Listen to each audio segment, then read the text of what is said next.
Bonjour tout le monde, bienvenue au nouvel épisode de Go Tempo. On a aujourd'hui avec nous... Cécilia. Ah, c'est à moi de me présenter. Ouais. Oui. Je croyais que tu allais parler. Cécilia, du coup. Ok, Cécilia, est-ce que... bienvenue déjà.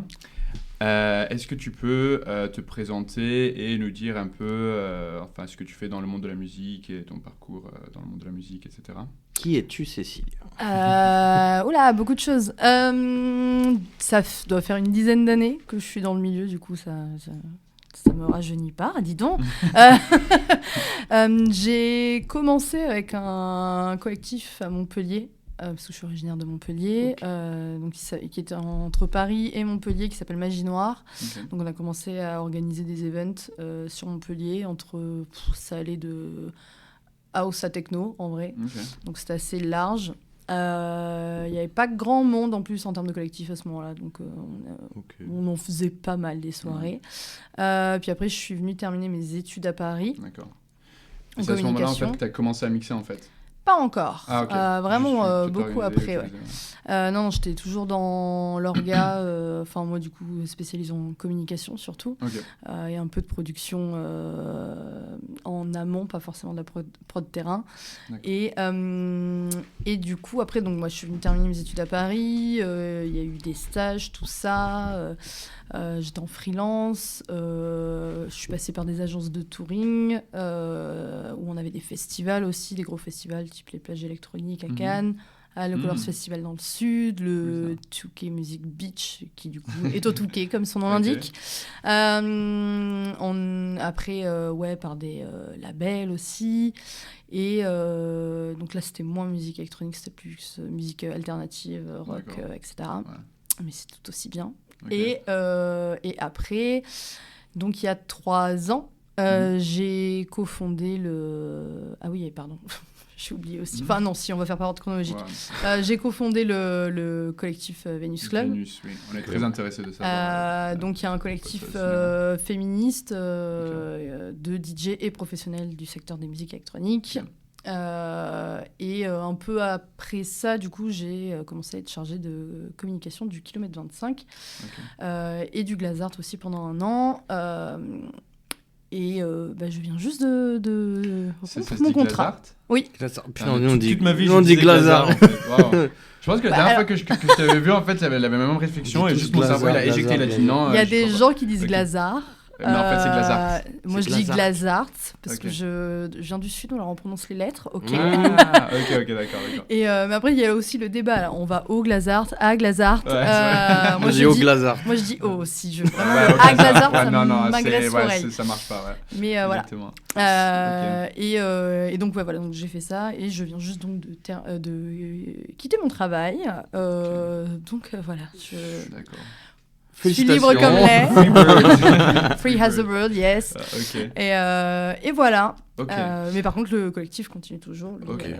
Avant de plonger dans le collectif Vénus Club, est-ce que tu peux un peu détailler qu'est-ce qui t'a fait rentrer dans le monde de la musique déjà, que ce soit marketing ou juste de manière générale? Qu'est-ce que tu aimais aussi comme genre de musique? Est-ce que c'était une passion? Est-ce que tu t'es dit ou c'est juste les faits, les choses ont fait que tu as atterri dedans comme ça? Alors, à la base, non, parce que je pensais pas bosser là-dedans, parce que je pensais que c'était encore pire que le cinéma et que c'était très... Attends, j'ai l'expression en anglais. Genre non, très... Nepo Baby ou genre du népotisme, etc. Népotisme, oui. Voilà, exactement. Voilà. Pistonnage. Tout à fait. Ouais. Et donc je m'étais dit jamais de la vie je pourrais bosser là-dedans. Ouais. Et donc je faisais beaucoup de sport. Et donc je m'étais dit que j'allais travailler dans l'événementiel sportif. Okay. Bon, alors la fac de sport, clairement, moi je dis que j'ai fait un bac+2 apéro. Voilà, clairement j'ai fait la teuf pendant 2 ans, ni plus ni moins. Et après j'ai fait faut peut-être falloir faire quelque chose, ma fille. Et donc voilà, j'avais un copain qui me disait tout le temps, mais Cécilia, et qui était à la fac avec moi en plus, et qui me disait, mais Cécile, il m'appelait Cécile. Il fait, mais Cécile, je comprends pas ce que tu fais là, genre pars dans la musique, tu me mets des disquettes sur la musique tous les jours, genre change de secteur quoi. Ouais. Et après, au bout d'un moment, je me suis dit, genre, oui, il a peut-être raison, en fait. Donc voilà, je suis partie là-dedans. Mais après, la musique, chez moi, ma mère écoute beaucoup de musique classique et de musique indienne. Okay. Et mon père écoutait moins la musique et il est plus sur des trucs plus classiques. Il a eu forcément une période rock avec les Rolling Stones, etc. Quoi, comme à peu près tout jeune de son âge. Et après, un peu plus des trucs musique française, quoi.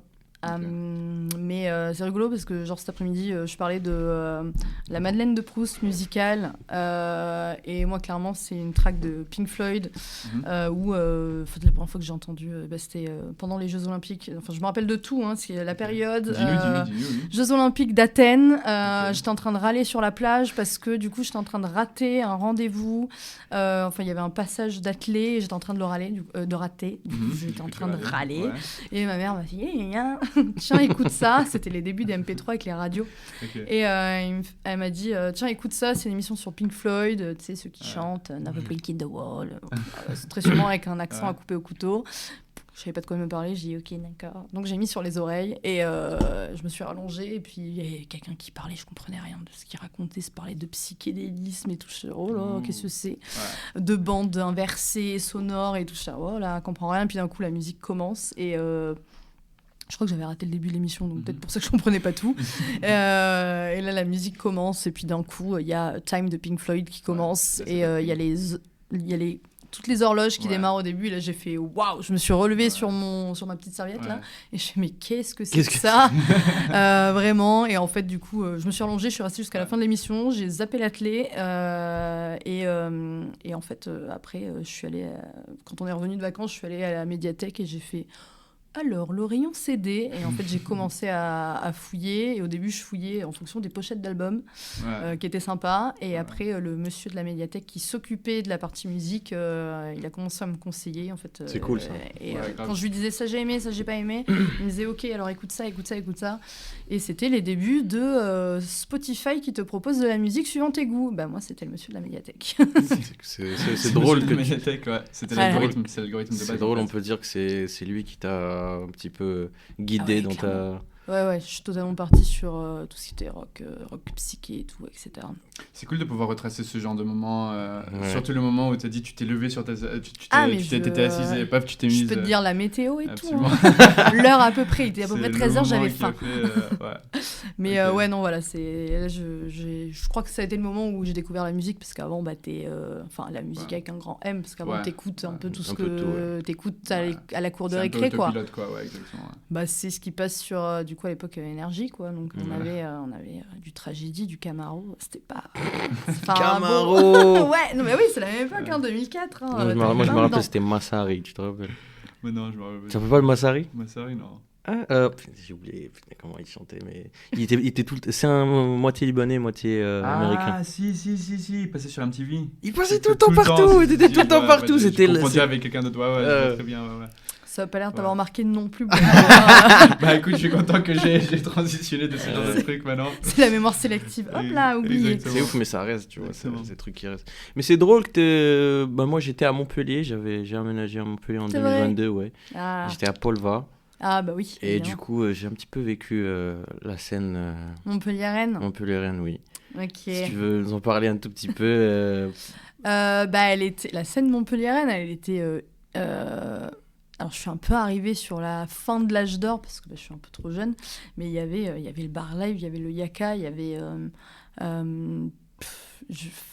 la Villa Rouge aussi. Okay. Et c'est rigolo, parce que quand je suis arrivée à Paris et que j'ai dit que je venais de Montpellier, tous les gens qui avaient à peu près 4-5 ans de plus que moi que je rencontrais me disaient tous oh, t'es de Montpellier, waouh, le bar live. Genre, on traversait la France pour aller au bar live. Ah ouais, j'étais là, genre...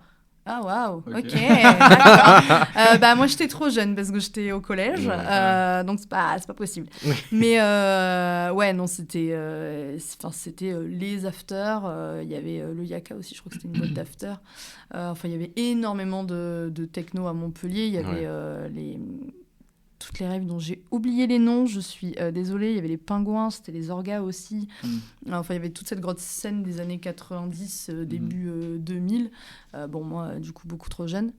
J'habitais pas encore là, d'ailleurs, je crois. Mais Mais après, moi j'ai connu la musique électronique en étant pas très majeure et en allant à la Villa Rouge. Un peu classique ça. Ouais.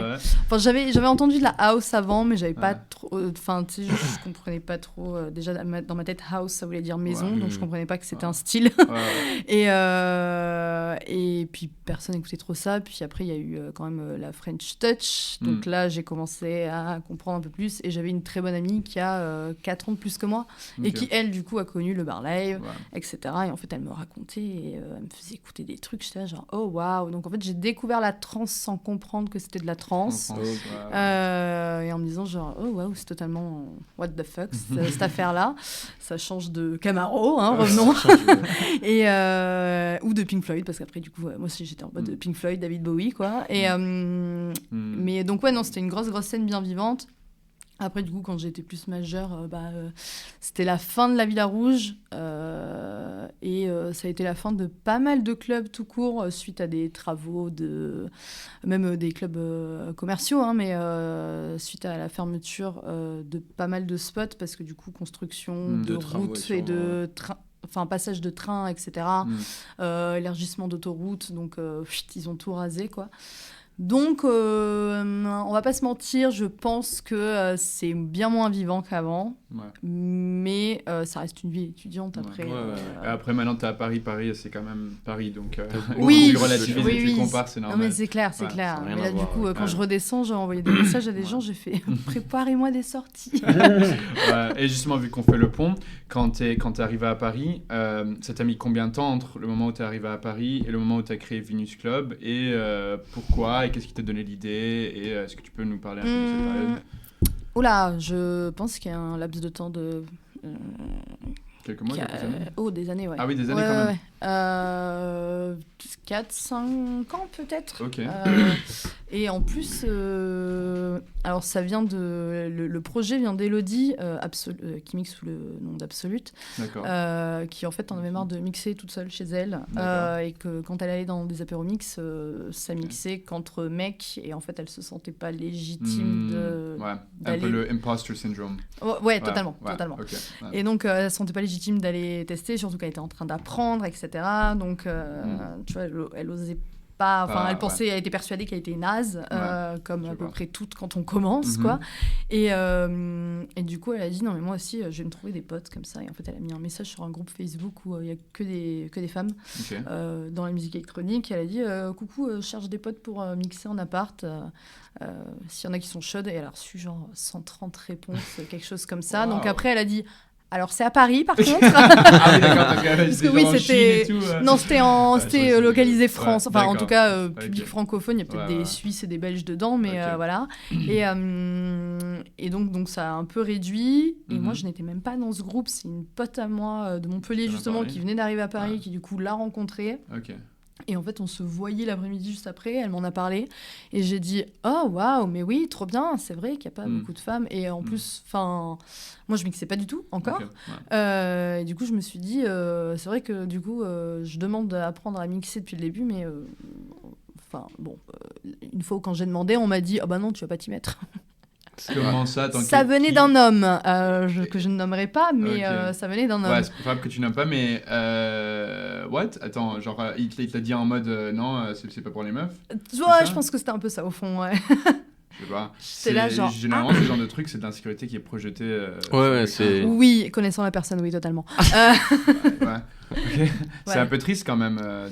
Oui, du coup, comme c'était un peu un de tes premiers référents en termes de matériel de musique et tout, etc. C'est pas très encourageant. Et là, tu fais... Ouais, et puis surtout, de manière générale, la musique, c'est censé être quelque chose qui rapproche tout le monde, quelque chose qui est partagé par tout le monde, et si quelqu'un veut se mettre à mixer ou à produire, faut juste encourager les gens. Et, mais c'est pas forcément une bonne personne. Quand même une personne que j'ai entendu dire quand Amélie Lenz commençait et qu'on l'avait booké à Montpellier. Il a regardé jouer, et puis il est venu, il a fait oui, bon, ça va, elle danse, mais elle s'est mixée quand même. Et tu penses que si c'était exactement le même set, mais joué par un homme, il aurait dit quoi? Il aurait rien dit, il serait même pas venu regarder ce qu'il faisait, il serait resté en backstage en train de faire des choses que je veux pas savoir. Du coup, voilà, c'est important que ce genre d'histoire soit su et connu, etc. Parce que c'est pas quelque chose qu'il faut tolérer. Je pense que peut-être il y en a toujours aujourd'hui, mais peut-être que c'est un peu moins comparé à avant. La stigmatisation des meufs qui mixent. Ouais, non, il y en a toujours. Je pense moins parce qu'ils ont fini par se dire ah oui, en fait, c'est pas cool de dire ça parce que en effet, je le dirais pas à un homme. Maintenant, on a beaucoup de grands noms aussi. Et puis Miss Monique, Amélie Lens, Anne-Fissa Letiago, enfin, il y a vraiment beaucoup. Oui, non, il y a plein de grands noms, en effet, et même des femmes qui sont dans les plus grandes têtes d'affiche de festival. Mais voilà, exactement, donc c'est un peu con de dire ça. Mais en effet, mais après, il y a toujours elle est ghost produced, elle est là parce qu'elle est belle, si, ça, et puis à chaque fois, je suis là genre, t'aimes pas. Moi, il y a des artistes hommes que je comprends pas pourquoi ils sont là, je trouve ça nul. En fait, tant mieux, ils réussissent. Ouais, c'est un peu chiant réduire un peu, par exemple, si par exemple... Une femme a vraiment fait énormément d'efforts pour en arriver où elle en est, et ensuite quelqu'un réduit tout ça à non mais c'est parce qu'elle a des seins. Oui, non, mais et du coup elle s'est tuée, elle a fait des nuits blanches, elle a pris des rejets, elle a eu des downs, elle a eu des hauts, etc. pour en arriver là, et ensuite le mec juste il arrive et il dit, ou n'importe qui arrive et il dit ça, c'est oui, parce qu'il y a aussi des femmes des fois qui disent ça me choque encore plus, mais c'est chelou, ça. Mais moi je suis en mode genre girl supporting girl please.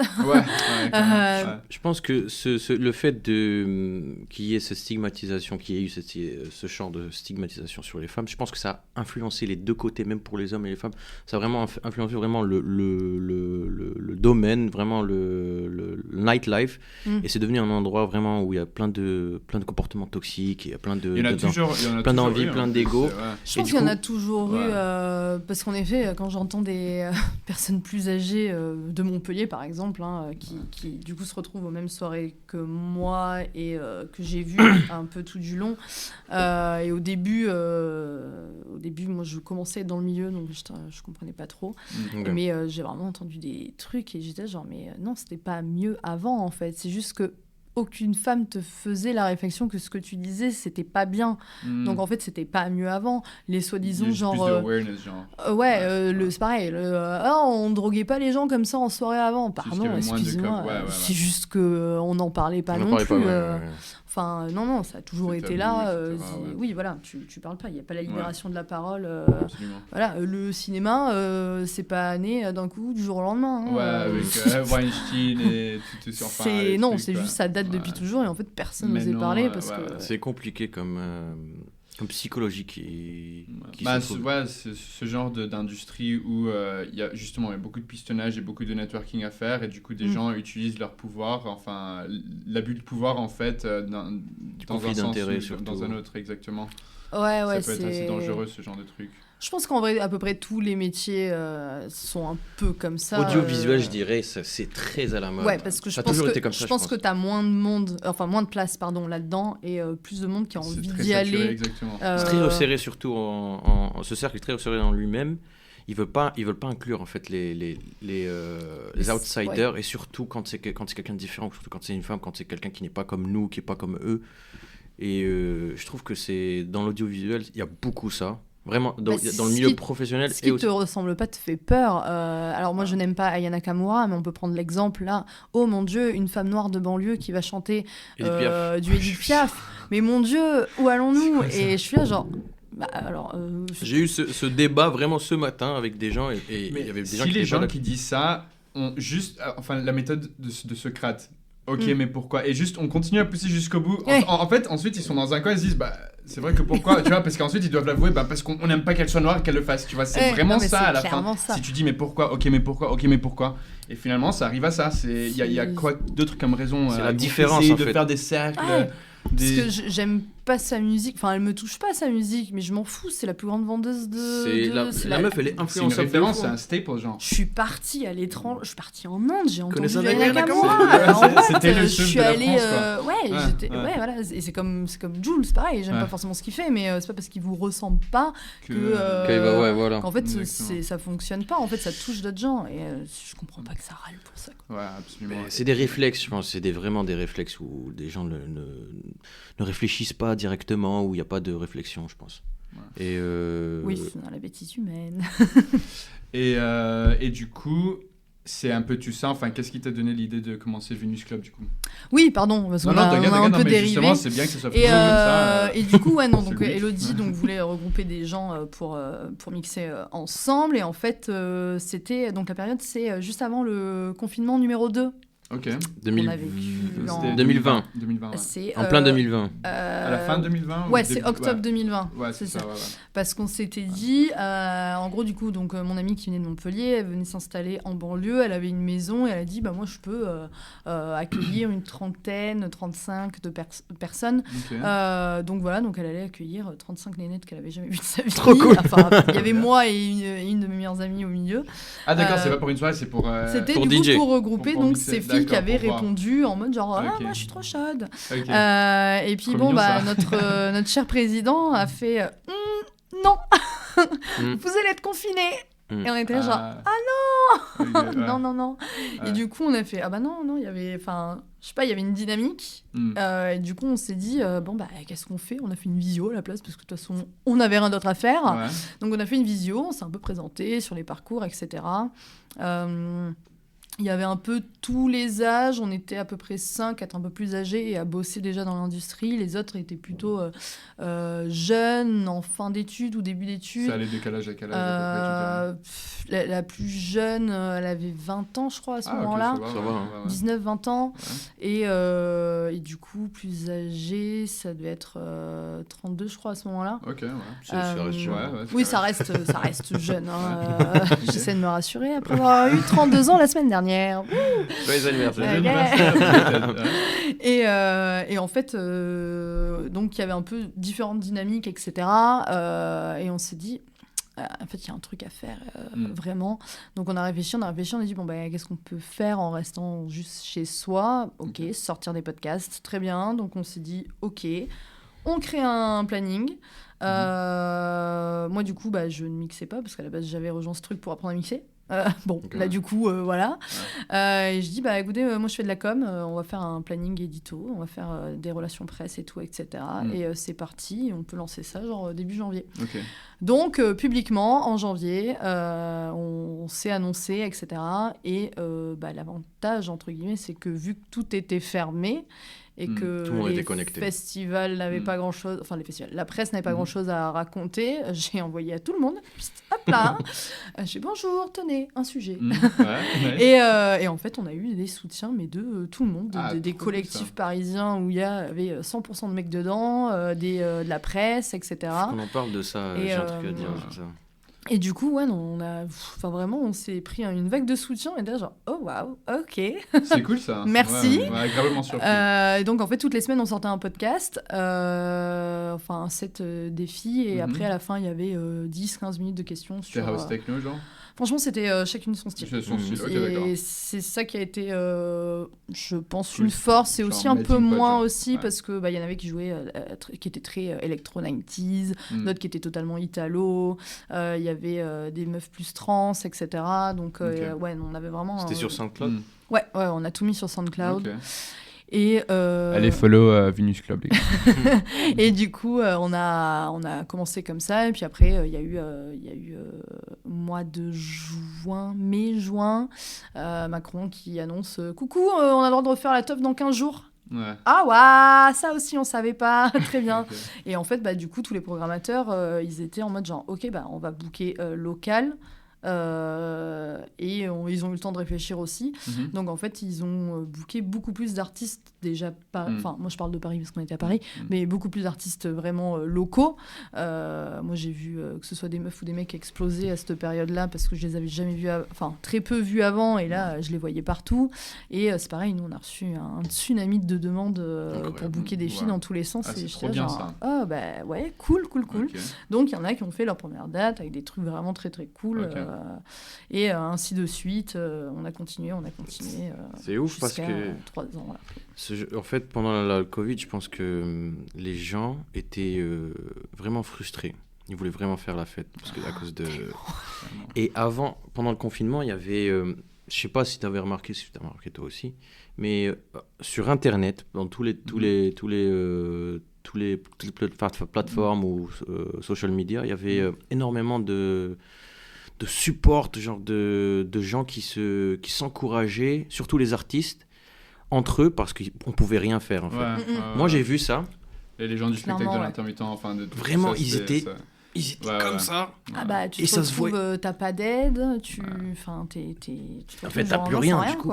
Tout le monde était soudé entre eux. Et j'ai remarqué ça, je sais pas si vous avez remarqué, vous. Bah, moi, j'avais remarqué un soir, c'est un peu une histoire drôle. En gros, vous savez, il y avait une semaine, je pense que c'était en janvier ou février, où on n'était pas sûr. En fait, c'était pendant Noël, ils avaient dit qu'il y aurait un autre confinement, mais on n'était pas sûr. Et là, ils ont dit, en fait, les bars et boîtes ne peuvent pas organiser des trucs, mais si vous organisez une soirée privée, et c'est jusqu'à 30 ou 40 personnes, ça va. Mais ça peut pas être en boîte. Et nous, j'étais dans un collectif qui s'appelait La Sono, et avec Rizbo, c'était le leader du collectif, j'étais à 50-50 avec lui, on s'est dit, j'ai trouvé un truc qui s'appelle le Salon Rouge, c'est juste en dehors de Paris. Du coup, on s'est dit, bon, on va louer ça. Et vu que c'était une soirée privée, entre guillemets, nous, on a invité des gens, ça allait. Et en fait, c'était jusqu'à 6h du mat'. Et si on voulait continuer plus longtemps, il fallait payer plus. Et du coup, déjà, tout le monde s'est ramené, on s'est dit, waouh, on pensait pas que tout le monde se ramènerait aussi loin, truc.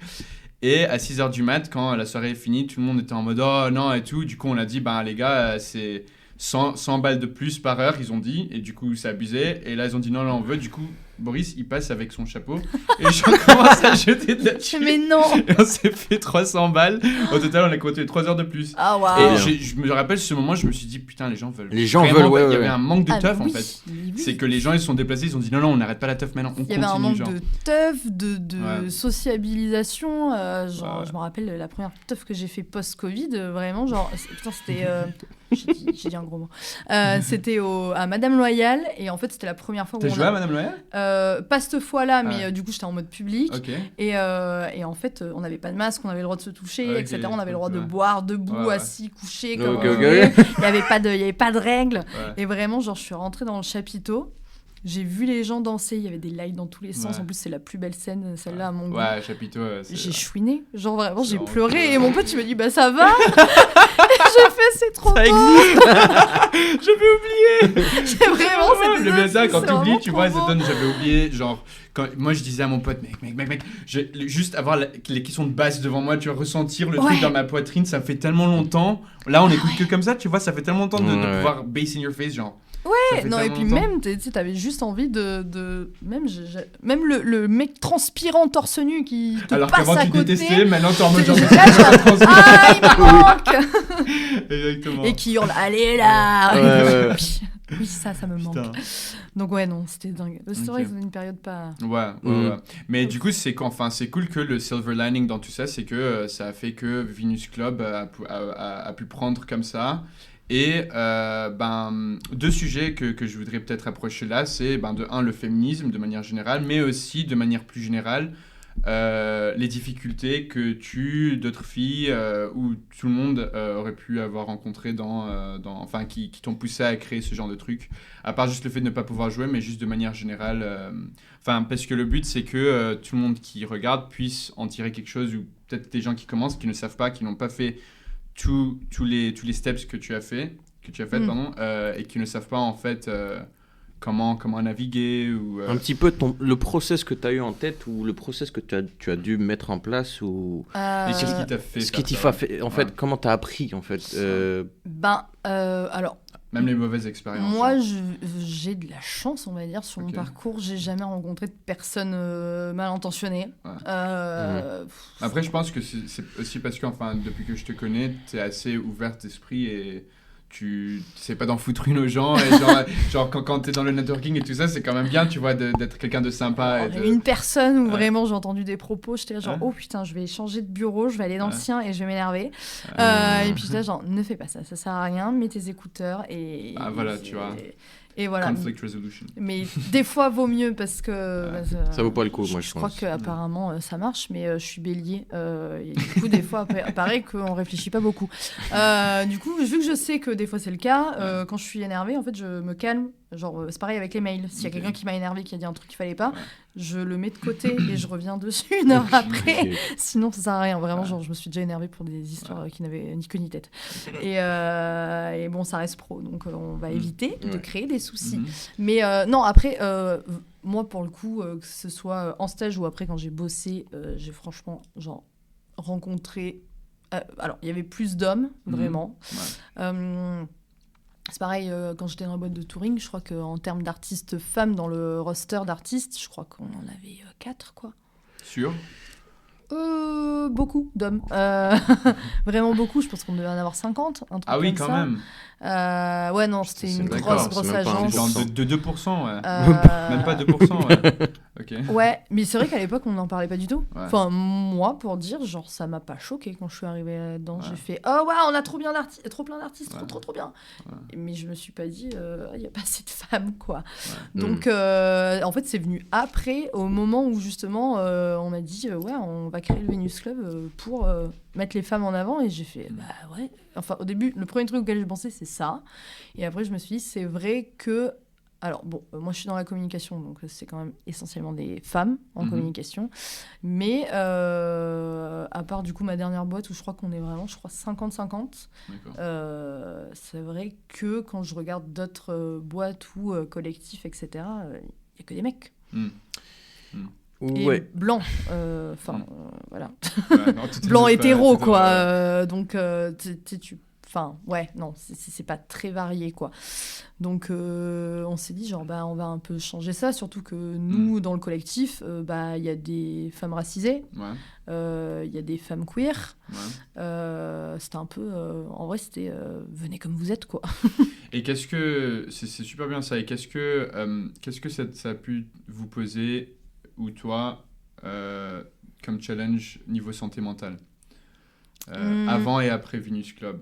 Ça veut dire, déjà, j'imagine que ça doit être frustrant de se dire que dans un milieu comme ça, où par exemple, si toi tu veux mixer, t'arrives pas, ou ta pote, je me souviens plus de son nom, je suis désolé. Élodie. C'est Élodie, c'est ça? Qui voulait mixer, et enfin, il y avait que des mecs, du coup, elle avait un peu le imposteur syndrome, enfin, niveau santé mentale. C'est comment. Il y en a, du coup, moi au début, donc je mixais pas, je m'occupais de la communication du collectif. Mais ouais, il y en a un nombre. Je crois qu'il y en a qu'une qui était pas stressée. On était quand même une vingtaine de filles au début et je crois qu'on était juste 3 à pas mixer. 3 ou 4. Ouais, c'est ça, 4. Et en fait, il y en a plein qui étaient paniqués, qui disaient genre, mais pourquoi je suis là, etc. Le syndrome de l'imposteur, laisse tomber. Il y en avait, ça allait jusqu'à vomir avant de monter sur scène. Donc il y a un peu toutes les phases. Après, ça dépend aussi des endroits où tu joues. Et moi, pour le coup, j'ai appris plus tard. Et alors, je suis pas une personne très stressée de la vie, déjà de base. Okay. Faut qu'il se passe beaucoup de choses avant que ça se secoue à l'intérieur. Ouais. Mais donc, en vrai, genre, même mon premier vrai gig qui était au Sacré, j'y suis allée un peu en mode c'est que de la musique, je suis pas en train de faire une opération à cœur ouvert, tu vois. C'est un bon exemple. Cosmic Academy, ils en ont parlé quand on stressait, on prenait trop au sérieux la musique, ils nous disaient, les gars, vous êtes pas des chirurgiens du cœur. Ouais, non mais c'est ça. Calmez-vous, vous êtes dans le fun business. Voilà, c'est hyper important, c'est la musique, c'est toute ma vie, tout tourne autour de ça, mais par contre, oui, je ne suis pas en train de sauver quelqu'un à ce moment-là, il y a des trucs bien plus graves dans le monde. Donc tu relativises un peu, mais par contre, j'ai stressé pour la première fois de ma vie, là, en mars, parce que du coup, c'était les 3 ans du Venus Club, et je jouais sur cette date, et en fait, j'ai eu, genre 10 minutes avant, je me suis mise à stresser, et je me suis dit, genre, j'ai toute la pression de ce que représente le collectif sur mes épaules, là, maintenant, tout de suite, et je joue, en plus, avant quelqu'un qui... c'était à La Folie, en plus, c'est même pas... j'ai fait des endroits plus grands, et en plus, La Folie, c'est un lieu qui est quand même très bienveillant et tout, donc, vraiment, c'est pas l'endroit où j'aurais dû stresser du tout, et après, bon, j'ai rejoué d'autres fois derrière, ça a été, et j'ai restressé un truc non officiel il y a 15 jours, où c'était un apéro pro au Mazette, et en fait, je pensais que ça allait être... et en vrai, c'était le cas, c'était chillax entre gens du milieu, sauf qu'en fait, je commence à voir tous les collectifs qui débarquent, et il n'y a que des mecs en plus. Et en fait, au fur et à mesure, je commence à voir les visages qui arrivent et que je les reconnais, dont certains qui je n'ai jamais parlé d'ailleurs. Et en fait, je me dis genre, mais attends, faut que je joue bien là. Et en plus, on faisait une croisière en bateau sur la Seine et je devais mixer là-dessus. Et j'étais là genre, mais attends, mais qu'est-ce qu'on joue ? Et en fait, moment de panique, qu'est-ce qu'on joue sur une croisière, sur la Seine, avec tous les collectifs de Paris, vraiment, avec open bar, tu sais, en plus, t'es en train de te dire, attends, ils sont en train de se torcher. Mais s'ils se torchent, d'ailleurs, c'est bien parce que. Oui, voilà. Et sauf qu'en fait, t'es là, tu dis, mais tu sais très bien que tout le monde va regarder les paysages. D'ailleurs, c'est très drôle parce qu'au moment où tu changes de côté, tout le monde change de côté. Ils sont tous partis. Donc, tout le monde regarde la rive gauche et pas la rive droite. Okay. Et j'étais là, genre, mais je vais paniquer et tout. Et tu sais, je suis sortie, j'étais pas contente. J'avais l'impression que, genre, là, j'ai eu mon syndrome de l'imposteur qui s'est déclaré, où je me suis dit, genre, mais qu'est-ce que je foutais là, quoi. Et en fait, je suis sortie, j'ai croisé en allant aux toilettes des mecs qui étaient genre, oh, c'était grave cool. Et je suis genre, c'est ça, en fait, c'est bon, que. Du coup, ça avait l'air d'aller, à peu près. Parfois, on stresse pour rien, en fait. Et... Ah ouais, mais ouais. Je suis allée voir un pote d'un autre collectif. Et je lui ai dit, t'as ta clé USB ? Il m'a dit, oui. J'ai dit, si je te fais un signe, tu mixes avec moi. Et il me fait, non, mais alors écoute, c'est ton moment. Si là, tu vas te calmer, t'inquiète, pas de panique. Je fais, il y a tout le monde. Et il fait, oui, bon, bah si ça va pas, tu me fais un signe. Et bon, bah en fait, je lui ai pas fait de signe du tout, ça allait. Il est quand même venu checker si ça allait à un moment. Il était, ça va ? Je dis, ouais, t'inquiète. Mais ouais, non, en fait, tu te mets la pression pour rien, quoi. Et justement, on se met la pression pour rien, ça c'est de 1. Les gens, alors, toi à l'intérieur, par exemple, tu paniques, etc. Après, tu le montres pas, du coup, tout le monde se dit « Ah, waouh, c'est trop cool, etc. » Et justement, aussi, les gens qui vont regarder, qui peut-être te suivent sur Instagram, qui vont voir, par exemple, moi, j'avais vu passer, je pense que j'avais même liké ton truc au Mazette parce que j'avais trouvé ça cool. Je me suis dit « Ah, cool, elle a joué au Mazette. » Et ça avait l'air carré, je me suis jamais, ça m'est jamais passé par la tête ce que tu viens de dire maintenant, tu vois. Donc, c'est important pour les gens de voir qu'en fait, on reste humain. Ah bah bonjour toi. Hello. Qu'on reste humain et que on peut stresser. Enfin, tu montres rien, mais à l'intérieur, tu peux avoir des moments comme ça où tu te dis putain, j'ai la pression qui monte. Qu'est-ce qu'on joue en croisière Ouais, ça m'est déjà. En plus, vu que ça fait que 1 an et demi que je mixe, il y a des. Oh, tu es kiki toi. Il y a des moments où en fait il y a des moments où je teste d'autres trucs. Ouais. Je sais pas pourquoi je le teste à ce moment-là, mais il y a des moments où je me dis ah tiens, j'ai envie de tester un truc là maintenant en plein gig.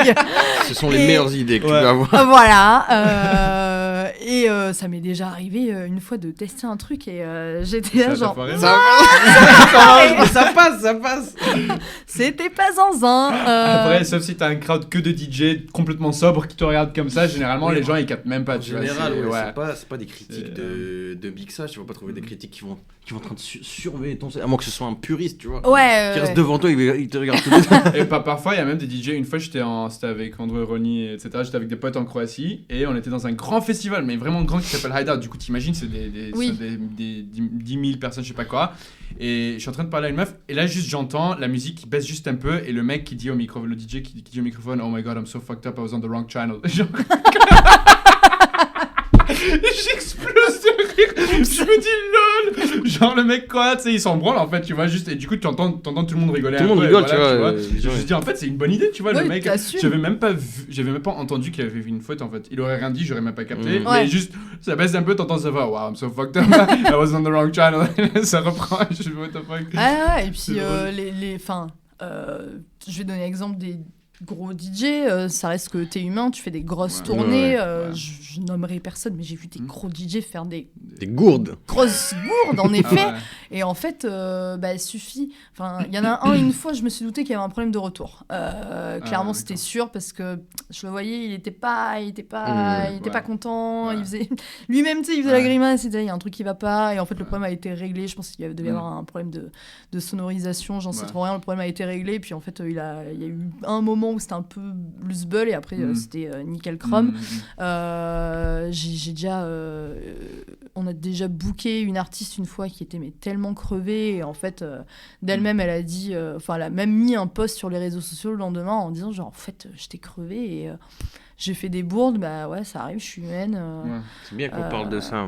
C'est vraiment bien qu'on parle de ça, on se touche humain. Parce que... ou les live streams, j'ai déjà vu pareil, des live streams sur des grosses radios où en fait ils font une bourde et puis le mec il fait hop, tu sais, pardon, c'est pas grave, j'assume, allez c'est bon, j'enchaîne quoi. Et puis oui, c'est pas grave en fait. On peut dire que le perfectionnisme est facteur d'anxiété, gros facteur d'anxiété, et que être trop perfectionniste, ça peut pas être très très bien pour toi.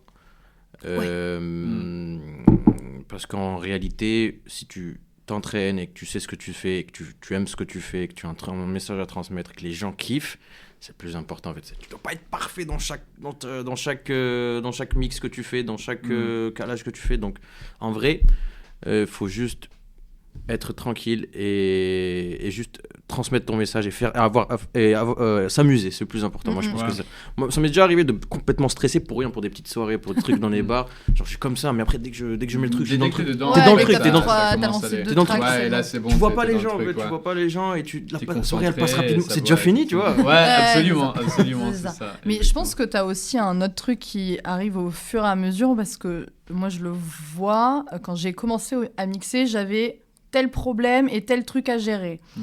Ok, maintenant que je gère ça, maintenant il va falloir que je gère ça. Il y a toujours en fait. Et en fait, du coup, au fur et à mesure, tu rajoutes des trucs, sauf qu'en fait, au bout d'un moment, et je pense que c'est pour ça que certains sont ultra anxieux, c'est-à-dire qu'ils arrivent à un stade où en fait, ils savent tout, ils connaissent absolument tout, les moindres effets, etc. Mais du coup, là, ça va être au poil de cheveux, pour être poli, prêt. Et du coup, je pense que c'est là que tu deviens... je vais rester poli un peu. Mais je pense que c'est là, à ce moment-là, où en fait, je pense qu'il y en a plein qui entre guillemets, turn up en mode ok, non, maintenant, il faut que ce soit parfait. Et j'ai pas d'autre choix que ça, quoi. Je pense que ça dépend les scènes aussi. Ou bien quand t'es dans le truc et tout est parfait, tout se passe bien et tout, et tu fais une grosse gourde. Là, t'appuies sur le mauvais cul, en fait. Ça m'est déjà arrivé, mais j'ai eu le réflexe de... Tu vois, ça reprend directement. Heureusement que t'as eu le réflexe, où ça... Le mauvais cul... J'ai une astuce pour ça, c'est que si tu appuies sur le mauvais cue ou le mauvais play, tu fais juste... Allez, clap. Après, tu reprends. Ou le mec bourracho qui appuie sur la platine. On pense à la Boiler Room de Fred Again avec le mec qui appuie dessus, avec son coude, et tu fais non. Putain, non. Et puis c'est pas grave, il a relancé, quoi. Mais après, il y a des fois où t'as des gens qui, quand t'es autour... des gens autour des platines, genre, ils t'oppressent un peu, et t'es là, tu fais... Ouais. Genre, en vrai, demande-moi, je te donne la track, c'est pas un problème. Tu vois un portable comme ça. Ah ouais, il faut comme ça. Mais ouais, non, mais et ça, par contre, c'est vrai que c'est un sujet, c'est-à-dire que quand t'es une meuf derrière les platines, déjà, je sais plus qui c'est qui m'avait dit ça, c'était un régisseur, et il m'avait dit, tu te rendras compte que quand tu vas commencer à mixer, le premier rang change si c'est un homme ou une femme derrière les platines. C'est-à-dire que généralement, c'est des hommes et c'est souvent des filles au premier rang. Et en fait, quand c'est une fille derrière les platines, ça change et ça devient des hommes au premier rang. Okay. Et c'est vrai que souvent, je vois que ça change. Dans la plupart des clubs, je le vois moins dans des trucs très open-minded ou très queer, etc. Type La Folie, pour reprendre. Mais quand c'est un club classique, tu vois un peu que ça change. Et je pense qu'il y en a qui se permettent des comportements qui se permettraient pas avec des mecs, quoi. Moi, j'ai déjà eu des mecs qui ont... J'ai déjà... Les aléas du direct. J'ai déjà eu un mec qui en fait, j'étais en train de mixer. C'est Nacho est en train de... Ça a l'air d'aller mieux. Bref. J'étais en train de mixer, il y a un mec qui est venu en me disant genre tu peux m'apprendre en plein milieu. Mais oui, je suis là genre je suis en train de mixer là. Et non mais explique-moi. En plus il me touchait, j'étais genre très touchy. J'imagine généralement. Et je sais pas trop, il était quand même assez tôt, je trouve. Enfin bon, après je sais pas quelle heure il avait commencé à boire évidemment, mais j'étais genre oui, enfin laisse-moi. Donc il y a le mec de la sécu qui l'a vu et qui a fait hop, tu dégages, tu vois. Mais je sais genre à quel moment. Et puis il arrive toujours des trucs what the fuck derrière les platines, l'éternel t'es la meuf du DJ du coup? Non, je mixe après. Ah d'accord, ok. J'ai eu un mec une fois, ça c'était incroyable. Je sais pas ce qu'il avait, il a voulu rester derrière les platines avec moi, il avait pas de bracelet backstage, je sais pas d'où il sortait. Et en fait, le régisseur est arrivé, il lui a dit qu'est-ce que tu fais là, va-t'en. Il fait non mais ça va, je suis photographe, je prends des photos. Et en fait sur le coup il a pas capté, il a fait ah d'accord, ok. Et du coup il s'est barré, et sauf que du coup il a joué son rôle à fond, mais il avait pas du tout d'appareil photo, il avait un téléphone portable. Je pense que le lendemain il devait avoir 100 photos de moi sur le téléphone. Il prenait des poses, il s'allonge, allongé et tout, il prenait des photos dans tous les angles. Et j'étais là, genre...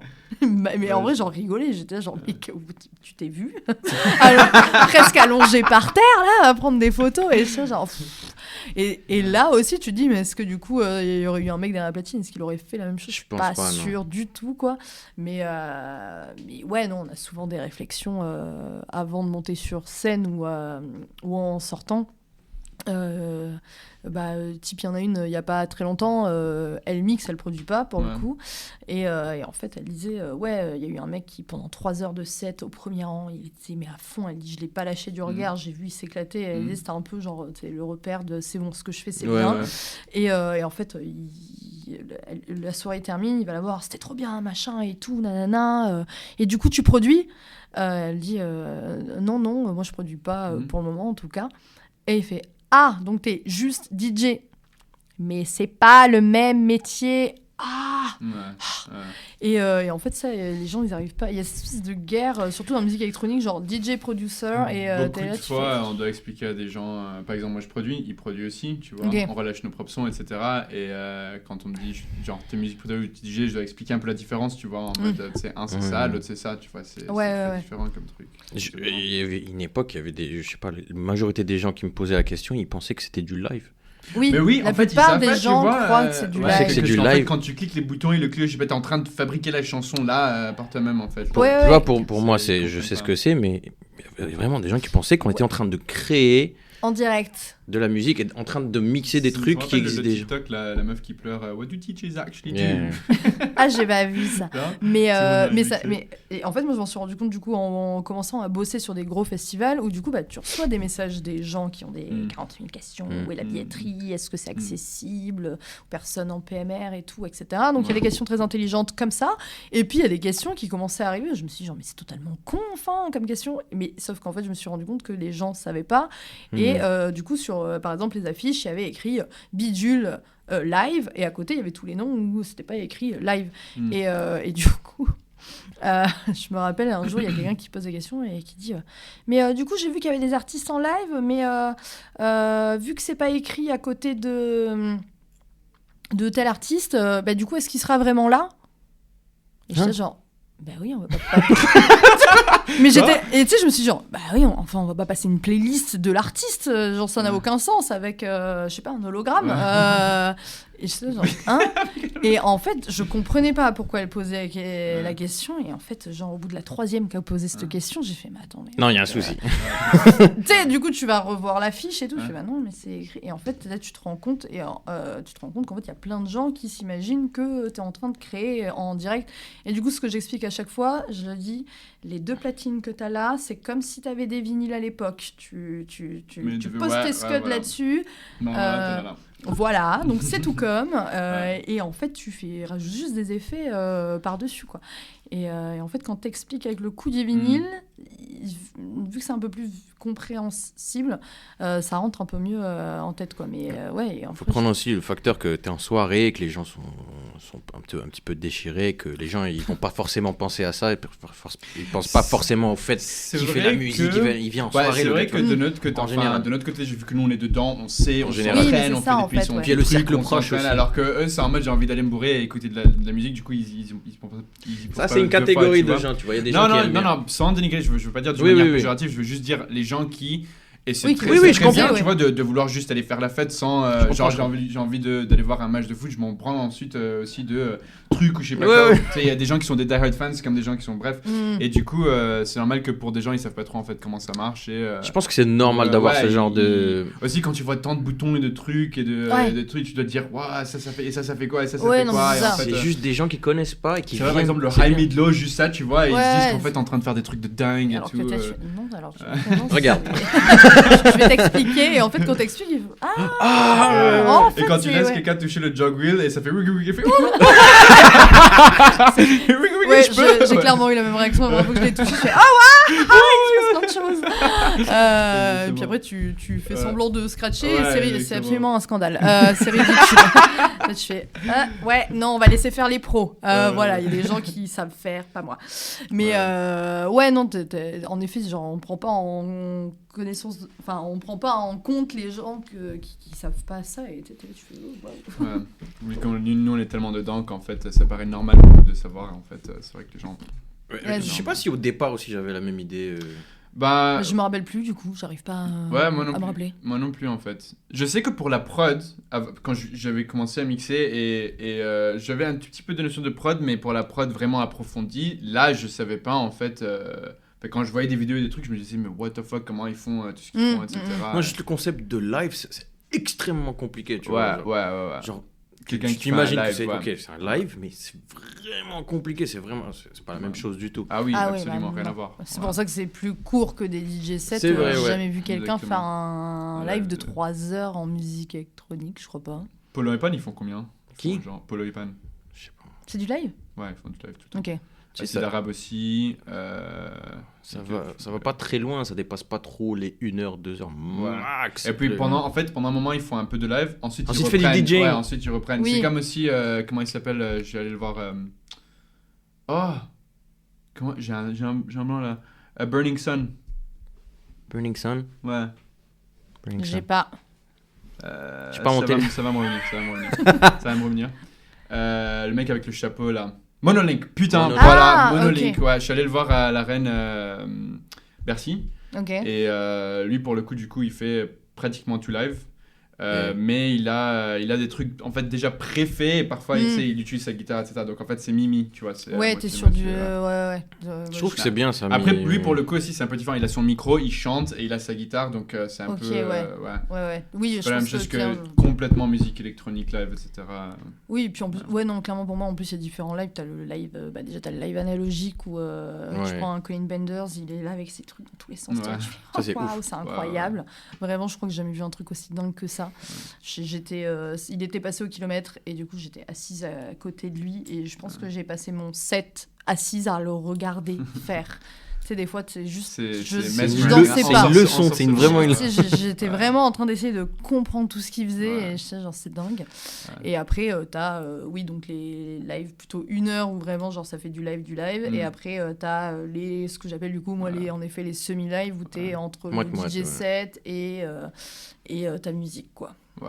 Donc, et du coup un des derniers sujets c'était quels sont tes systèmes tes coping mechanisms pour prendre soin de toi, pour que ça ne devienne pas trop stressant au roaming ou quoi que ce soit de manière générale dans la vie du monde de la musique, mais aussi avant des gigs ou quoi que ce soit. Après je pense que si avec l'âge tu matures et tu sais gérer de mieux en mieux, mais tout au long des années en fait, depuis le début, pas juste maintenant. Du coup, comme je disais tout à l'heure, je suis pas trop stressée dans la vie. Ouais, du coup, ça aide va. Déjà, ouais. Mais après, du coup, un truc que moi je fais avant d'aller mixer, déjà, je ne bois pas. Ouais. Ou alors, à la limite, je vais prendre une bière. Exactement. Mais on en parlait la dernière fois. Je suis team club maté, vraiment. Voilà. Tu vois, exactement. Mais 100%. Mais pourquoi toi? Alors, je bois pas de café ni de thé. Du coup, autant te dire que déjà, moi, un coca, ça me fait de l'effet. Donc, autant te dire que le club maté, ça te fait... Ouais, un coca arrive à me réveiller. Donc, un club maté, moi, ça me... pas un Red Bull. Là, il y aurait vraiment des... Ah, j'aime vraiment pas ça. Mais en fait, voilà, j'aime pas les Red Bull. Donc, du coup, je bois du club maté. Ouais. Et ça me réveille, du coup, tu veux être dans ton état, comme tu as préparé ton set. C'est comme si tu étais chez toi.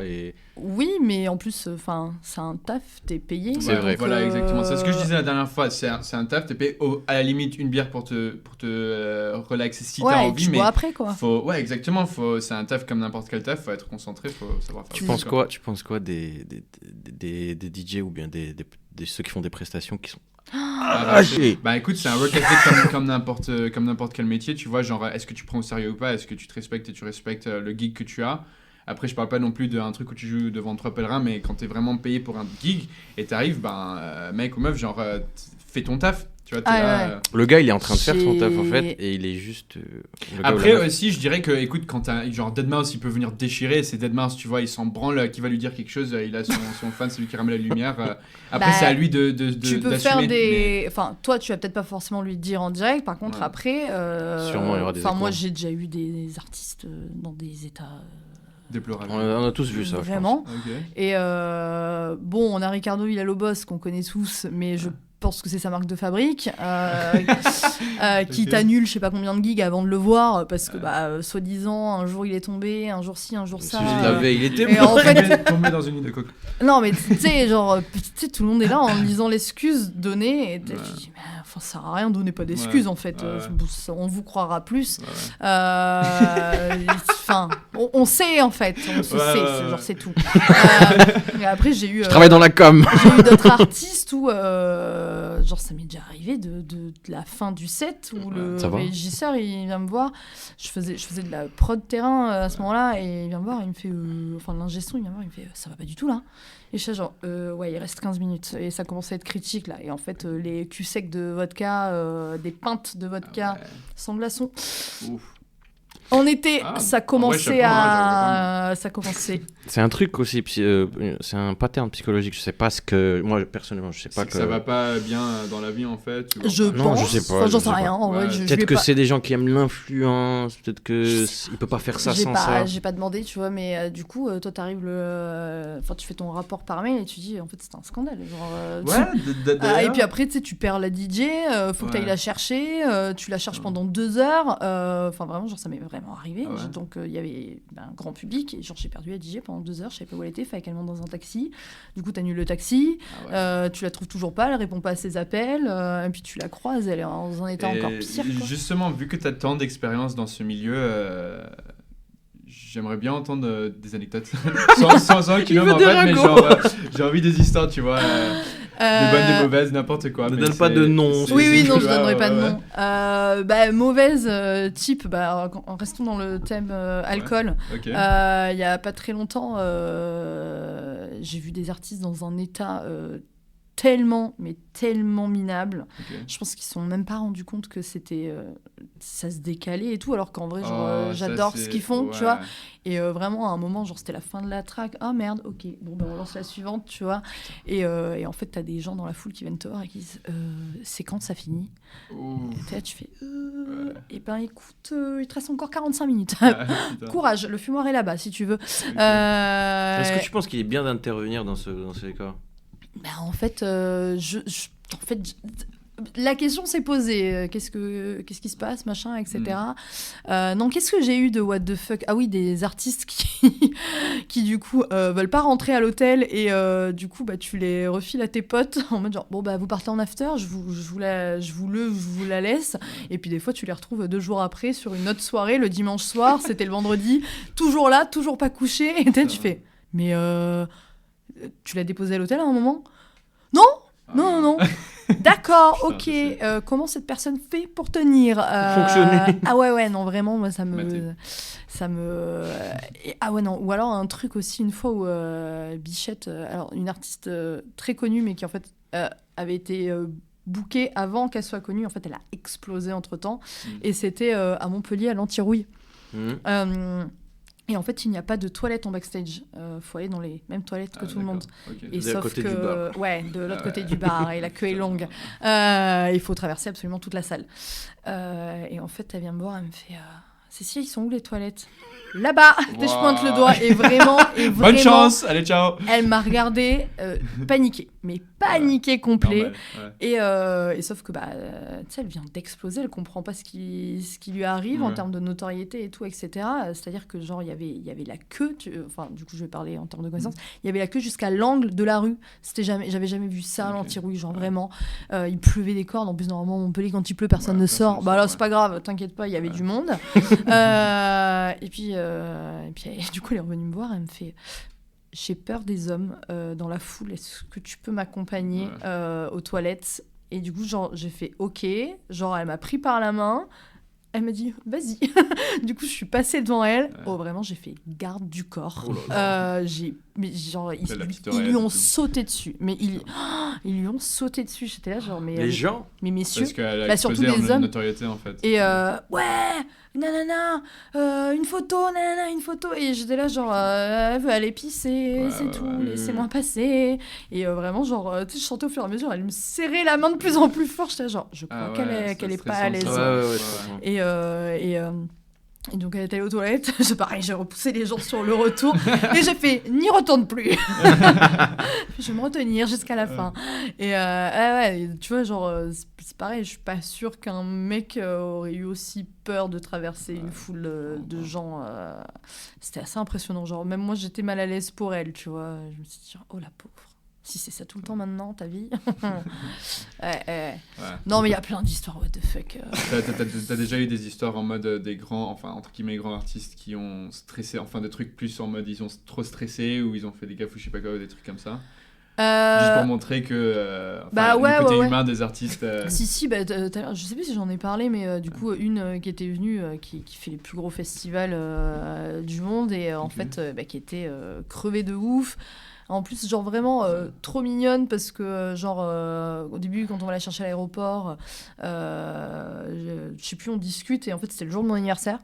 Et du coup, elle me fait bon anniversaire et tout. Du coup, je lui dis, tu manges bien avec nous ce soir. Elle me fait, oui, c'est ton anniversaire, je vais manger avec toi. Trop kiki, genre en plus elle était là à la fin, on prend un gâteau, j'aime pas les gâteaux mais d'accord, merci, on va le manger quand même, et puis donc vraiment genre trop chou, et en fait elle était grave crevée, elle avait fait je sais pas genre 2 dates encore les soirs d'avant, tu vois, c'est le samedi, je crois qu'elle avait fait vendredi, jeudi, et puis en fait elle était... Enfin, ça se voyait, elle était crevée. Et puis, bon, tu sais, en plus, c'est les horaires. Genre, si tu joues à 2h, en fait, faut que tu peux pas trop aller dormir avant, quoi. C'est pas comme si tu pouvais faire ta sieste, te lever et venir. Là, en gros, elle était quasiment là dès le début, quoi. Et en fait, le lendemain, du coup, c'est ce que je disais. Ouais, c'est ça, elle s'est excusée sur les réseaux sociaux en disant, genre, hier, j'étais pas en forme. Ça arrive. Déjà, moi, elle prend le temps de faire ça. Hein, ouais. Franchement, elle a mis, je suis désolée, je m'excuse auprès du public, c'était pas du tout une bonne performance. Tu t'es peut-être flagellé un peu trop fort, par contre, mais c'était pas non plus une catastrophe. Terrible, mais du coup, pour elle, c'était pas parfait. Et du coup, non. Mais après, il y en a, tu les vois, j'en ai eu une autre... Enfin, j'ai eu un artiste une fois, il était pareil, tellement fatigué, il venait juste d'arriver en France des États-Unis et il était genre, faut que je dorme le plus tard possible parce que déjà je suis jet lag, je viens de me taper je sais pas combien d'heures d'avion, etc. Et après, du coup, j'en ai eu une fois, elle avait, je sais plus si elle avait la grippe ou un truc comme ça, genre elle était blanche écarlate. Et puis elle est venue, heureusement l'hôtel était juste à côté, elle est venue, mais je crois 5 minutes avant, elle s'est installée, elle a joué, je me suis dit à tout moment elle nous pose un vomi pendant qu'elle joue, quoi. Tu restes à côté, hein, tu restes à côté, tu surveilles, tu vois, et puis elle a terminé, elle fait je vais dormir. Bonne nuit, et dors bien d'ailleurs. Tu veux du Doliprane? Non, bichette. Donc mais après ça reste des gens qui dorment jamais chez eux, enfin la moitié du temps tu dors pas chez toi, quoi. C'est dur en tant que DJ ou artiste d'enchaîner comme ça peut être dur pour ta santé mentale, physique, peu importe. C'est justement pour ça, quand on avait fait un tout premier post, un post statique avec quelques artistes genre Laid Back Luke, Beast Vincent, etc. Ils avaient tous, Avicii, il s'est carrément suicidé, mais les autres, c'était des posts en mode ils ont tout annulé, leur gig, leur truc, en disant que leur santé mentale, ils n'arrivaient plus à gérer, en fait, ils doivent prendre une grande pause dans la musique et dans le touring, etc. À Paris, t'en as certains aussi. Bel Air, il avait arrêté à un moment. Là, il est de retour. Qui c'est qui avait arrêté? Je me rappelle plus. Je me rappelle. Il y en a eu d'autres aussi qui ont stoppé parce que ça suivait plus. Et au bout d'un moment, faut que tu te Chacun poses, son seuil, en vrai. Je crois que c'est MCDE aussi qui avait calmé aussi le nombre de dates parce qu'à un moment, il enchaînait. Et je crois qu'on m'avait dit que c'était pour ça qu'il avait arrêté, enfin qu'il avait calmé le jeu. Il a jamais arrêté, mais il s'est calmé, quoi. Mais après t'as aussi, t'en as qui cut les réseaux sociaux aussi. Parce que ça aussi, c'est une autre pression où t'es là en mode genre. C'est ça. ok, j'ai rien à poster, mais il faut que je poste quand même. De nos jours, ça va main en main, en fait, quand tu vas être, entre guillemets, artiste. Déjà DJ, mais aussi, même encore plus artiste quand tu as ta musique. Enfin, tu peux faire la meilleure chanson du monde, mais si personne ne l'entend, ça va pas aller loin. Et du coup, c'est vraiment, ça va main en main. Enfin, il y avait l'autre jour, j'avais vu, c'était qui, enfin, je me rappelle plus où, mais... si on avait demandé à Georges Brassens combien de followers TikTok il avait, ou des choses comme ça. Et c'est vrai que c'est un peu triste, mais c'est le monde dans lequel on vit, où tu dois constamment être sur les réseaux. Tu peux ne pas le faire. Par exemple, le nombre de mes vinyles que je trouve chez Yahoo, etc., il y a beaucoup de pépites, mais des pépites que du coup je trouve pas en digital. Et en fait, les artistes, ils s'en branlent. Parfois, ils nomment leur truc Untitled 131. Oui, non, mais alors ça, c'est un enfer. Mais genre, et ils s'en branlent en fait, tu vois. Eux, j'ai l'impression qu'après, peut-être ceci, parce que c'est l'espèce de niche underground où c'est un peu ça en fait partie, tu vois, de tu t'en branles et tu fais, mais il y a eux, je trouve pas sur les réseaux, je trouve pas de manière digitale, tu trouves le vinyle et voilà, et quand tu les trouves, tu trouves c'est une mère, un père de famille, genre c'est un mec je sais pas où, etc. Et du coup genre absolument rien à voir, et du coup je me dis putain, tu vois, et par contre ils produisent des choses genre waouh, je me dis mais comment ce mec il est pas hyper connu, en fait ils sont moi je fais ça dans ma cave. Je pense que c'est des gens qui ont trouvé vraiment un moyen de dissocier leur vie personnelle avec la vie d'artiste ou la vie de DJ ou de producteur. Ça, je trouve que c'est cool. C'est une méthode, je sais pas comment c'est, mais... Ouais, mais du coup, oui, ils doivent avoir d'autres métiers, ou alors ils bossent dans la musique, mais peut-être en tant qu'ingé son, et du coup, tu peux trouver une sorte de balance entre les deux, tu vois. Parce que c'est vrai que, bon, si ton métier c'est que ça, du coup t'as la pression en me disant genre est-ce que je vais avoir assez d'écoute, est-ce que je vais avoir ci, est-ce que du coup on va me booker, est-ce que mon EP il va être assez acheté, si tu le sors sur vinyle, c'est des pressions qui peuvent jouer beaucoup.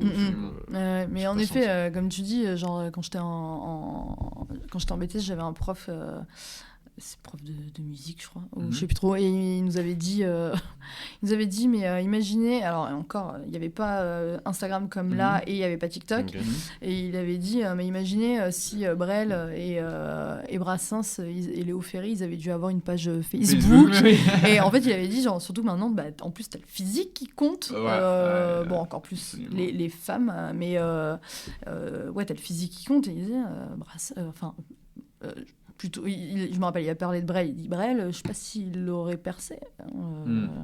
Bah ouais, tu t'aurais changé, hein. Maintenant c'est pas que basé, enfin il y avait un truc du genre tu peux avoir une personne qui a 2000 followers qui est vraiment mais vraiment bien en musique, et quelqu'un d'autre qui a 10-15 000 followers, mais vraiment c'est une grosse merde, mais le promoteur il va voir les deux, il va dire bah en fait lui il va ramener plus de gens, celui avec 10-15 000 followers il va prendre cette personne là. Mais là on parle de pourcentage de chance.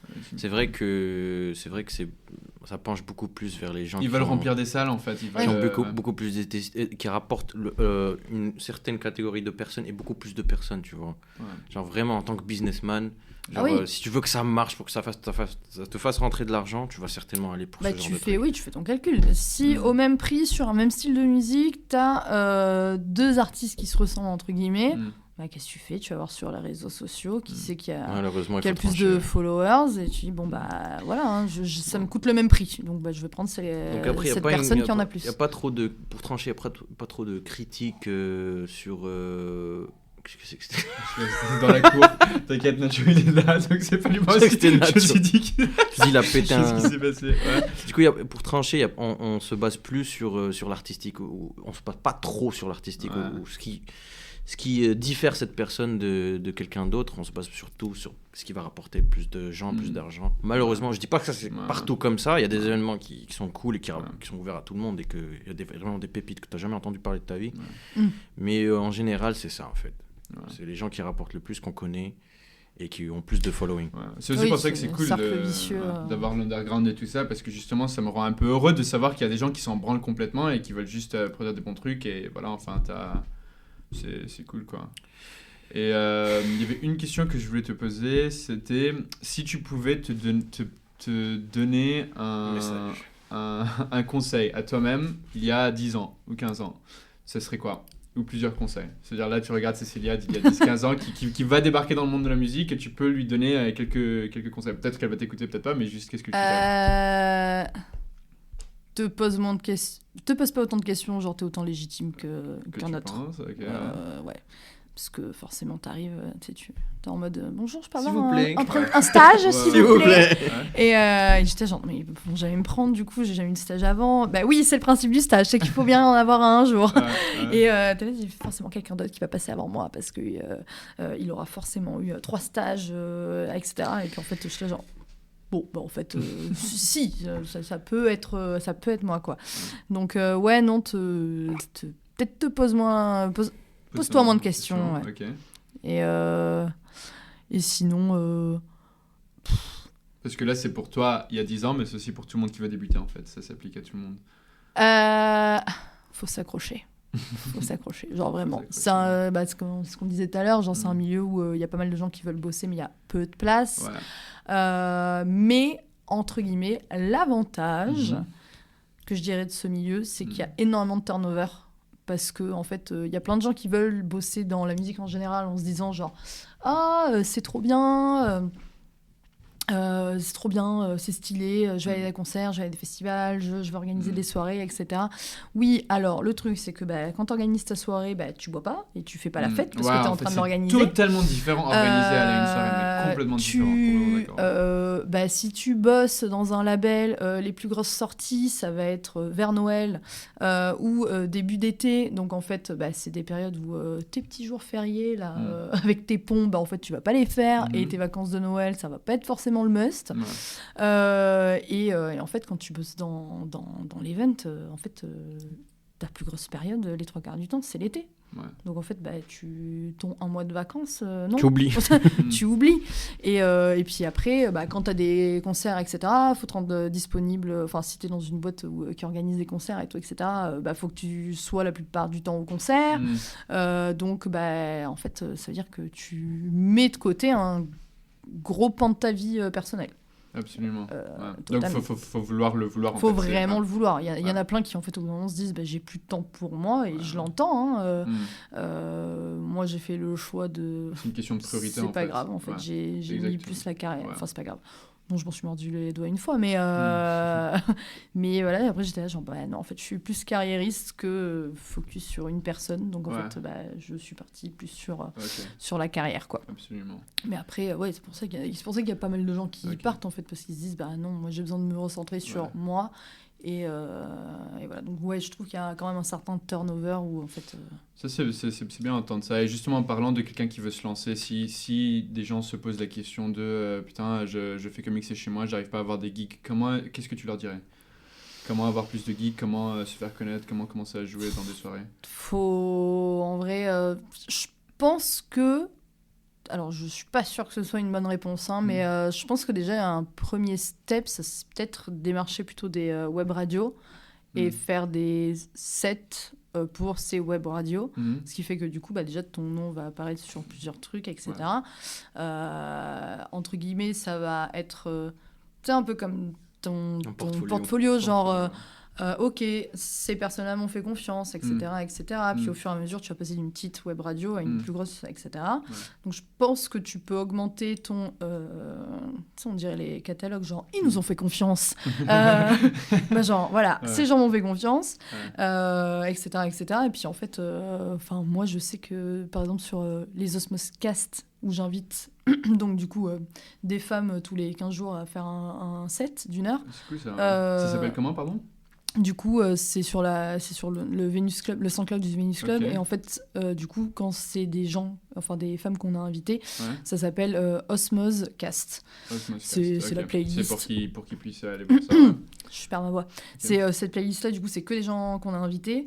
Et en fait, je fouille énormément. Et en fait, je passe énormément par des très petites web radios comme des plus grandes et en fait je tourne comme ça et l'algorithme fait que des fois j'arrive sur un autre profil etc. Mais je fouille énormément comme ça et je sais qu'on a des personnes qui ont eu des dates via ces podcasts. Ok. Cool. Donc, parce qu'ils sont tombés là-dessus, ils sont allés écouter, ils ont dit ah ok c'est cool, ok, on va fouiller un peu, ok, bon bah ça sera peut-être qu'un warm-up, mais et encore c'est un très bel exercice le warm-up. Enfin moi j'aime bien l'exo du warm-up en tout cas. Mais et ouais donc il y a des gens qui ont eu des dates comme ça quoi, et là tu te dis genre ça sert à quelque chose. Yes. Bonne astuce. Tant mieux. Je pense. Après, je suis pas sûre que ce soit ça prend du temps. Je suis pas sûre que ce soit la formule number one. Après, il y a beaucoup de moyens, mais ça, c'est un moyen, justement. Ça peut potentiellement donner des idées, etc. Et, après, sinon, rencontrer d'autres gens et why not lancer un collectif aussi. Hein, ça... J'ai vu pas mal et autant des mecs que des meufs, lancer des collectifs et après, bah, ça marche bien. Si tout le monde est bien motivé et que tu as une certaine dynamique, tu peux arriver à des trucs très très cool. Et puis, bah, les 3/4 des... Enfin, moi, je me rappelle quand je rencontrais des gens qui avaient lancé des collectifs au début, la plupart du temps, c'était pourquoi vous avez lancé un collectif ? Mais pour pouvoir jouer. En fait, bah oui, tu te donnes tes propres gigs, tu ouvres, tu fermes, t'invites quelqu'un au milieu, peu importe. C'est ouf, hein. Et en parce fait, il faut se mettre ensemble.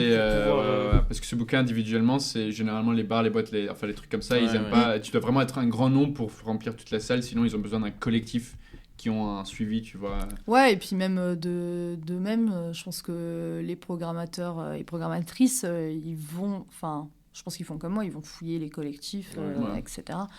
Et tu dis, cette personne-là, ça a l'air sympa. Et puis en fait, tu vas fouiller un peu plus. Et si ouais, exactement. Bah, d'ailleurs, GoTempo, c'est pas en mode collectif, mais on pensait à des moments organiser des soirées en partenariat avec... par exemple, moi, j'avais couru le semi-marathon avec le dossier solidaire. Ça veut dire que je suis passé par la Fondation Abbé Pierre. J'ai dû récolter de l'argent pour.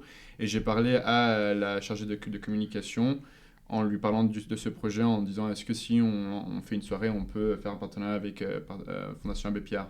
Et du coup, bah, on pensait peut-être lancer des soirées comme ça. Donc c'est pas collectif, mais c'est en fait pour à but non lucratif en fait, pour raise money pour des trucs, que ce soit cette fondation ou d'autres trucs, etc.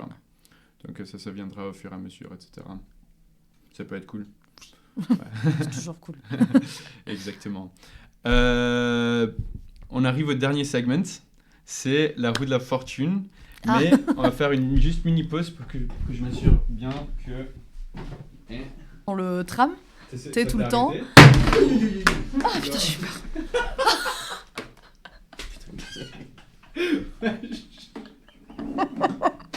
J'hésitais dans le tram. On est là. Ça, c'est vraiment ça. Ok, du coup, on repasse au segment fun. Du coup, on a la roue de la fortune ici. Et on a comme choix, alors... Sponsorisé par GoTempo. Mystery Jar. Donc si tu tombes sur ça, là-bas il y a un pot avec des petits papiers et il faudrait que tu pioches un des petits papiers pour lire ce que tu as. Et si t'es sage, on va te donner la chance. Ensuite, tu as bonbons, donc... ça va, ça se comprend. T'as des bonbons. 3 boîtes, 3 boxes qui sont là derrière toi, numérotées 1, 2, 3. Tu sais pas ce qu'il y a dedans. Tu sais pas ce qu'il y a dedans. Il faut en choisir une. 5 € de donation et 10 € de donation, c'est si tu tombes dessus, on donne 5 € ou 10 € respectivement à la fondation de ton choix. Ok. 3 boîtes, Mystery Jar, un cadeau. Un cadeau. Voilà, ça c'est le dernier choix, c'est un cadeau surprise. Et si quand tu tombes sur un choix, tu as le choix de garder ce sur lequel tu es tombé ou de respin encore une fois. Et tu peux commencer où tu veux. Ok. Bah écoute, on va commencer sur le jaune parce que c'est bien. Ok. Ok, go. Vas-y. C'était nul comme mouvement. Bonbon. J'ai envie de le refaire. Ok, refais. Vas-y. C'est reparti. Dernière chance. Vas-y, prends-le. Tu peux prendre un bonbon quand même. Voilà,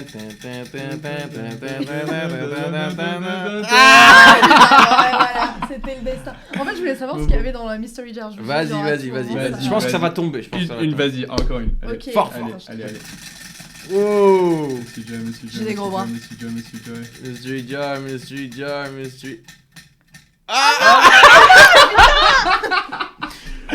Merde, j'ai voulu le faire discret. Ok, truc. Il veut bon, pas. Vas-y, on va être gentil. Pioche, hein. Attends, déjà prends le en Mystery fait, Jar. je sais pas ce que c'est, du coup ça me... On va être Et gentil. du coup, voilà, donc juste pour que les gens voient, voilà, c'est ça, il y a un petit... juste En fait, j'ai juste envie d'ouvrir un papier parce que ça me... Pioche-en un. Mélange bien. Ah, direct. Bah, après, j'ai eu la pression. c'est- En fait, j'ai l'impression que ça va être comme les, tu sais, les gâteaux...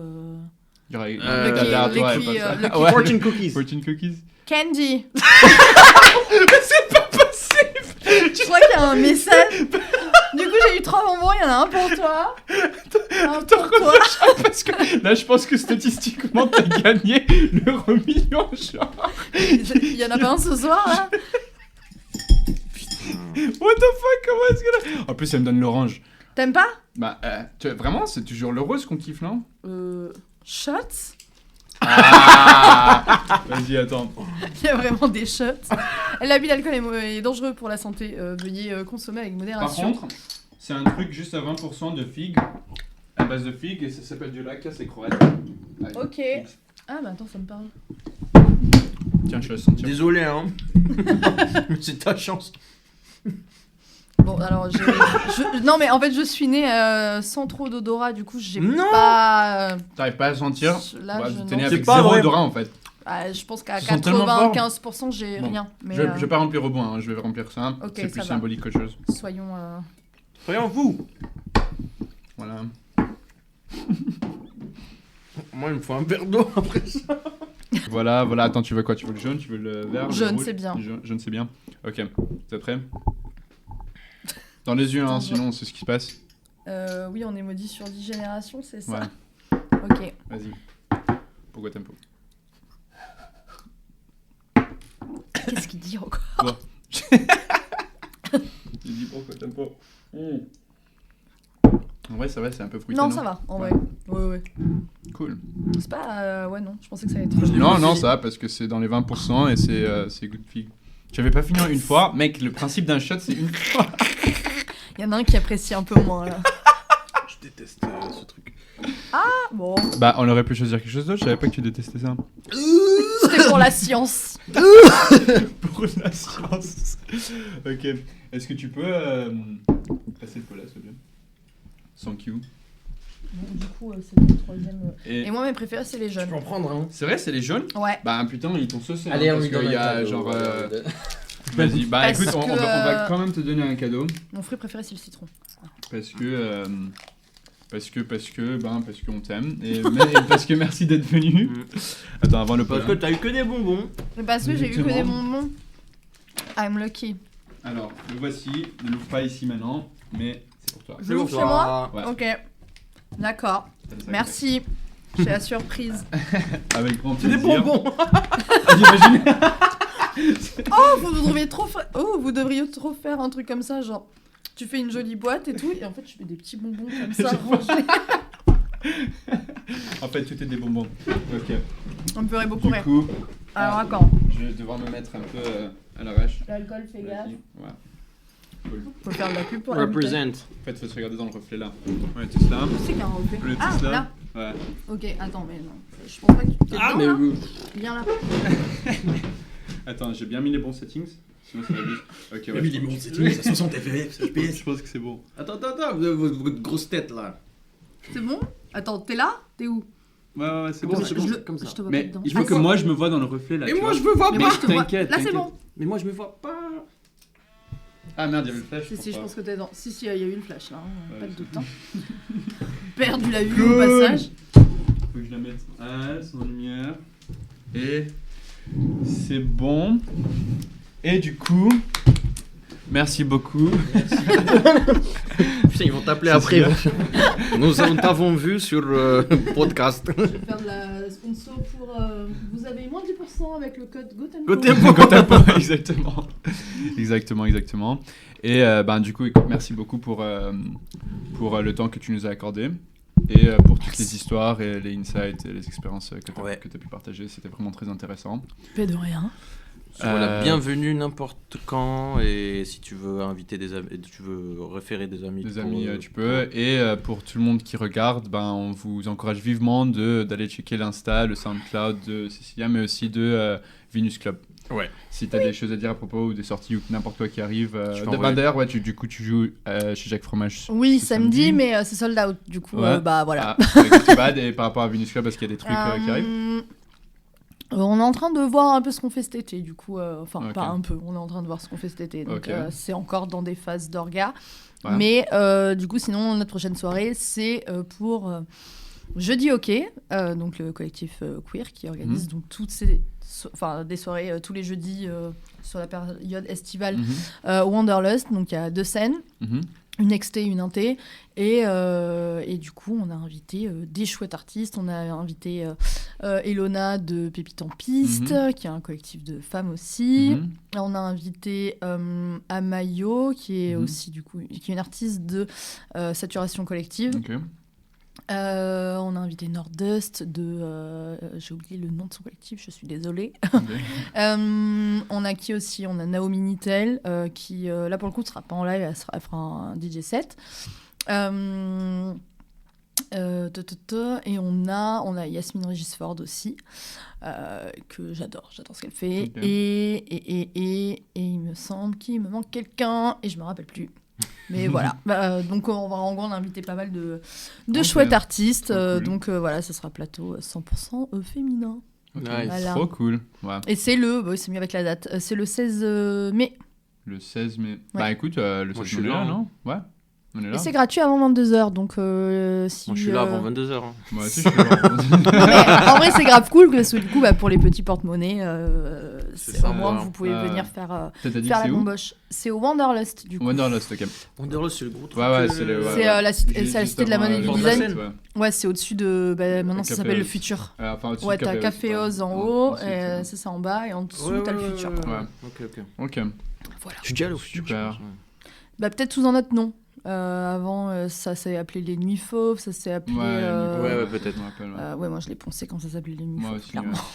Exactement. Comme Mazette avant, c'était la concrète. Oui, et ouais. Enfin, du coup, on est sur 2 DA totalement différentes, mais... Ouais, complètement différentes. Ouais. Absolument. Je préfère beaucoup plus le Mazette que la concrète, en fait. Je pense que ça dépend des goûts et les couleurs en termes musicaux.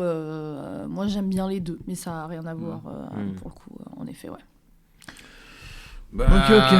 On arrive à la fin. Ouais. Merci beaucoup. Merci encore. J'ai le bonbon qui colle. Je l'ai caché au fond là, en me disant genre c'est vrai qu'il y a une caméra, donc je vais arrêter de mâcher à côté du frigo. Du frigo, pas du tout. Du micro. Sur ce. Heureusement que ça arrive à la fin. Ça va Nacho? Ouais, il est bien lui. Ouais, il a vomi pendant l'émission, du coup. Attends. Qu'est-ce qu'il fait? Viens. Ah non, je crois qu'il venait faire la star. Il va venir. Non, ici.